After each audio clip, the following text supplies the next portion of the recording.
সবাইকে নমস্কার, welcome to my channel history IQ. এখানে তোমাদের জানিয়ে রাখি যে 120 মার্কস পাওয়াটা কিন্তু খুব সহজ। এসটিজিটি এক্সামে 120 নম্বর পাওয়াটা খুব সহজ যদি একটা ফর্মুলা অ্যাপ্লাই করো। তাহলে এই ফর্মুলাটা কি হবে? মূলত হচ্ছে যে আমাকে 3টা ফর্মুলা ইউজ করতে হবে, সেটাতে কনফার্ম ফর্মুলা, ডাউট ফর্মুলা আর হচ্ছে গ্যাস ফর্মুলা। এই সিডিজি ফর্মুলায় যদি আমি এগিয়ে যাই তাহলে আমাকে পরীক্ষায় পাশ করাটা খুব সহজ ব্যাপার। আজকের এই ভিডিওতে সম্পূর্ণটা আলোচনা করব কি করে আমরা পাশ করতে পারি। তাহলে দেরি না করে শুরু করা যাক। Welcome to my channel history IQ. এবার কি আছে ঘটনাটা? প্রথমত হচ্ছে আমরা এখানে সবাই জানি যে আমাদের এক্সামের সময় কতটুকু সময় আছে? 60 প্লাস 60 প্লাস 30, টোটাল হচ্ছে 150 মিনিট। এই 150 মিনিটে আমাকে কি করতে হবে? 150টা প্রশ্ন আমাকে আনসার করতে হবে। টার্গেট কত আমাদের? আমি বারবার একটা জিনিস বলি, টার্গেটটা কিন্তু 100 থেকে 110-এর মধ্যে রাখবে, 90 টার্গেট রাখবে না। কারণ 90 টার্গেট যদি রাখো তাহলে তোমরা একদম পুরো ফেঁসে যাবে। কারণ 90 হলেই 90-এর কাছাকাছি, 90-এর থেকে একটু বেশি কম, 100 থেকে 110-এর মধ্যে টার্গেটটা রাখবে, তাহলে তোমাদের কাজ হয়ে যাবে। তাহলে মাথায় রাখো 150 মিনিট, 150টা প্রশ্ন, গড়ে কত পড়ছে? 1 মিনিট করে পড়ছে প্রতি প্রশ্নের মধ্যে। কিন্তু আমরা সরলভাবে 1 মিনিট করে করব না, আমরা লেভেল ভিত্তিক আমরা আনসার করব। কি আছে এখানে? 60 to 70, এটা হচ্ছে কোর জায়গা। এখানে হচ্ছে কনফার্ম, যেটা যে আমি এ হলে এ বা বি হলে বি অথবা সি হলে সি, বা ভারতবর্ষ স্বাধীন কবে হয়েছে? 1947 সালের 15ই আগস্ট, এমন করে যেটা কনফার্ম আছে। তাহলে কনফার্ম আমি স্কোর কত করব? 60 থেকে 70। 60 থেকে 70 যাদের স্কোর হচ্ছে, আর যদি 70 প্লাস হয় তাহলে তো অবশ্যই, সেটা যদি 80 হয় তাহলে তোমাকে আর কেউ আটকাতে পারবে না পরীক্ষায় পাশ করার থেকে। একদম গ্যারেন্টি দিয়ে বললাম, তোমাকে কেউ আটকাতে পারবে না যে পরীক্ষায় কি করে পাশ করতে হয়। এবার হচ্ছে কি যে আমি 40 থেকে 50 হচ্ছে লজিক দিয়ে, মানে সেটা হচ্ছে আমি যেটা বলবো সেটা হচ্ছে ডাউট, আমি লজিক দিয়ে করব। আর গেস যেটা হচ্ছে স্মার্ট গেস, তাহলে এটা হচ্ছে কনফার্ম, এটা হচ্ছে ডাউট, এটা হচ্ছে স্মার্ট গেস। এবার এখানে আমি বলছি যে তোমাদের কোন লজিক দিয়ে এখানে যেতে হবে। প্রথমত তুমি কোয়েশ্চেনিয়ারটা পাবে। কোয়েশ্চেনিয়ার পাওয়ার পরে যেটা হচ্ছে ফার্স্ট কাজ যেটা হচ্ছে সেটা হচ্ছে তোমাকে কনসেন্ট্রেট করতে হবে কনফার্ম যেটা আছে এ হলে এ, বি হলে বি, সি হলে সি, ডি হলে ডি, কনফার্ম। এইভাবে মোটামুটি 45 মিনিটসের মধ্যে তোমরা 60 to 70 কনফার্ম করে নেবে 45 মিনিটসের মধ্যে। বাকি থাকবে তোমার 105 মিনিট। এবার কনফার্মটা তো আমি বললাম। এবার কনফার্মের সঙ্গে সঙ্গে আরেকটা কাজ করতে হবে। সেটা কি? কনফার্মের সঙ্গে তোমার দেখবে আরেকটা সমস্যা এখানে দেখা দিচ্ছে। সেটা হচ্ছে কোনো প্রশ্নতে দেখবে এ আর ডি এর মধ্যে বা সি আর বি এর মধ্যে একটা সমস্যা দেখা দিচ্ছে, এটাকে বলা হয় ডাউট। তাহলে এ আর সি এর মধ্যে যদি ডাউট থাকে তাহলে এইভাবে সিম্বল দেবে, আর যদি মনে করো গ্যাস করবে তাহলে এইভাবে সিম্বল দেবে। তাহলে আমরা কি করব? কনফার্ম হলে রাইট, আর ডাউট হলে আমরা এইভাবে একটা অ্যারো দিয়ে রাখবো যে দুইটার মধ্যে ডাউট আছে, এখানে এ হলে এ, বি হলে বি, ঠিক আছে, ডাউট করে রাখবো। আর যখন গ্যাস হবে তাহলে আমি করব টান দেব। এবার দেখা গেছে কনফার্মের মধ্যে আমার 60 to 70 কোয়েশ্চেন নিশ্চিত হয়ে গেছে। এবার লজিক দিয়ে যদি আমি ডাউটের মধ্যে, সেটা লজিক কি লজিক হবে আমি পরে বলছি, ভিডিও শেষের দিকে বলছি। আর গ্যাসের মধ্যে স্মার্ট অনুমান কি করে করবে? এইভাবে 100 থেকে 110, আমি বলবো 120 পাওয়াটা কোনো ব্যাপারই না। তাহলে আমরা দেখি কি কি আছে এখান থেকে, কি করতে হবে ব্যাপারটা কিভাবে। Step 1 STGT exam winning formula step 1। Step 1-এ আমরা কি করব, যেটা হচ্ছে স্ট্রং জোন, যেটাকে আমি বলছি কনফার্ম বলছি। কনফার্ম আমি কি বলেছিলাম, 60 থেকে 70 অথবা ভালো হলে 75 বা 80 এখানে বললাম। তাহলে এখানে স্টেপ 1-এর মধ্যে হচ্ছে স্ট্রং জোন অ্যাটাক, এটা হচ্ছে 45 মিনিটস, যাতে তুমি এইটুকু স্কোর করে নেবে। এইটুকু স্কোর করলে মানে কি তুমি মোটামুটি যুদ্ধ জিতে গেলে। প্রথমে পুরো প্রশ্নপত্রটা দ্রুত স্ক্যান করো, মানে কোনটা আমার কনফার্ম, কোনটা আমার ডাউট, আর কোনটা আমি গেস করব।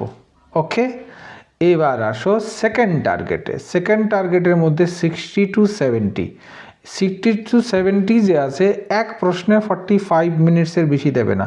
45 মিনিটস না, আমি তো মনে করি 5 সেকেন্ডও লাগবে না একটা প্রশ্ন। যদি মনে করো যে মৌর্য সাম্রাজ্যের প্রতিষ্ঠাতা কে ছিলেন, চন্দ্রগুপ্ত মৌর্য, এখানে কয় সেকেন্ড সময় লাগছে। মগধের রাজধানী প্রথমে কোথায় ছিল, রাজগৃহ ছিল, সেটা কয় সেকেন্ড সময় লাগছে।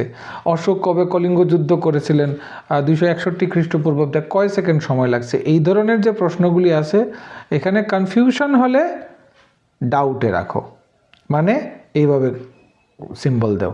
আর যদি একদম কিচ্ছুই পারো না তাহলে দিয়ে রাখো। এবার বলছি যে ডাউট ক্লিয়ার কি করে করবে, কিভাবে সেটা তুমি পাস করতে পারবে। যে ডাউটগুলি তোমার রয়েছে সেগুলি, সেটা কনফার্ম জোন, ডাউট জোন আর গেস জোন। গেসটা কি করে করবে বলে দিচ্ছি আমি। আচ্ছা, এবার হচ্ছে কি কন্ট্রোল ডাউট রাউন্ড, পরের 60 মিনিট। তাহলে প্রথমে কি বলেছিলাম, প্রথমে বলেছিলাম যে 5 থেকে 7 মিনিট বলেছিলাম স্ক্যান করার জন্য। তারপরে বলেছিলাম 45 মিনিটস বলেছিলাম। তাহলে মোটামুটি এখানে 50 মিনিটে তোমার কি হলো, 50 মিনিট চলে গেল।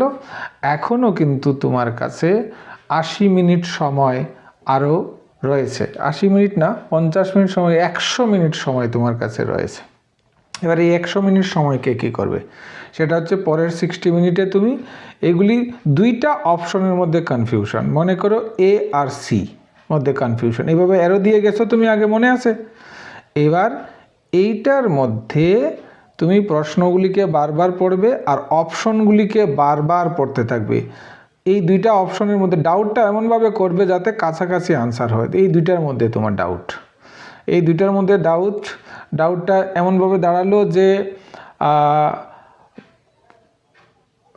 যখন 1764 খ্রিস্টাব্দে হলো বক্সারের যুদ্ধ। এবার বক্সারের যুদ্ধের সময়, বক্সারের যুদ্ধ কার কার মধ্যে হয়েছে, এবার এ আর বি এর মধ্যে, তোমার মধ্যে এ আর সি এর মধ্যে তোমার ডাউট রয়েছে। তাহলে এই ডাউটের মধ্যে বারবার দুইটা জিনিস, ওই সময়ে কি কি পড়েছো, কোন বই থেকে পড়েছো, কেমন করেছো, একটু সময় টালিয়ে নেবে। এটা 1 মিনিট বা তার বেশি লাগতে পারে, ঠিক আছে। তাহলে এইটা যখন করবে তুমি, তখন আস্তে আস্তে দেখা যাবে যে এর মধ্যে তুমি একটা ভালো স্কোর করতে পারছো। তো এই স্কোরটাই হচ্ছে আসল। তো দুইটা অপশনের মধ্যে কনফিউশন থাকলে, যেমন এমন দাগ দিয়ে গেছো, এখন কনসেপ্ট জানা আছে, বললাম না যে কনসেপ্ট জানা আছে যে 1764 খ্রিস্টাব্দে পলাশির যুদ্ধ হয়েছে। এবার পলাশির যুদ্ধের সঙ্গে যদি বলে কার কার মধ্যে হয়েছে, তাহলে এখানে ব্রিটিশ ইস্ট ইন্ডিয়া কোম্পানি মানে ইংলিশ একটা ছিল।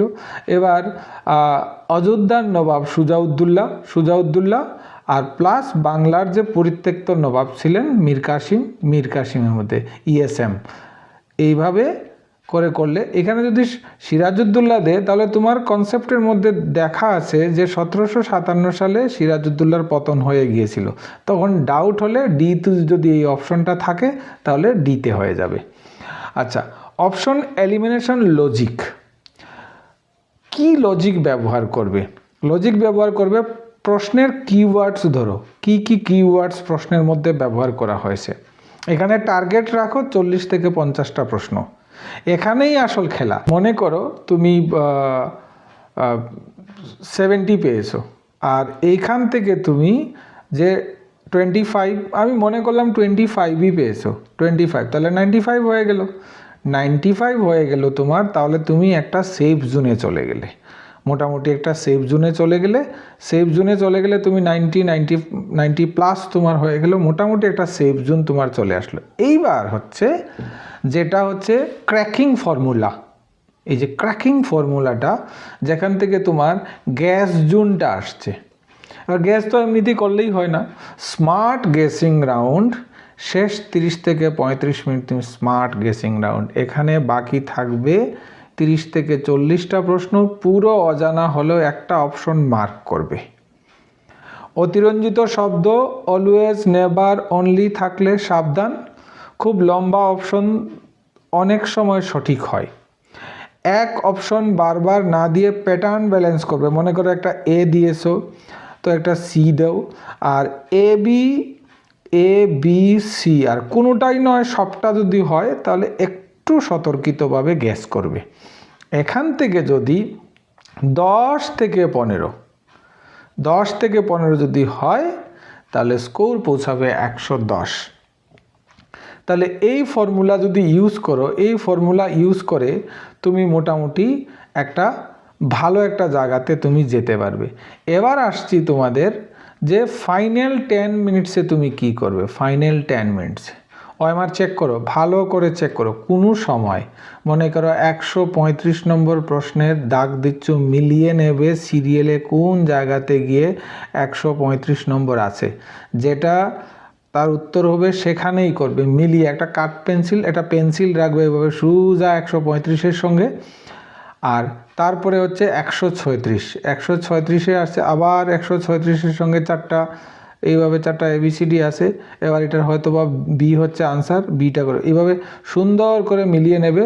সবচেয়ে ভালো হয় তোমার যে কোয়েশ্চেনিয়ারটা আছে, সেই কোয়েশ্চেনিয়ারটা তুমি ওএমআর শিটের উপরে রাখবে।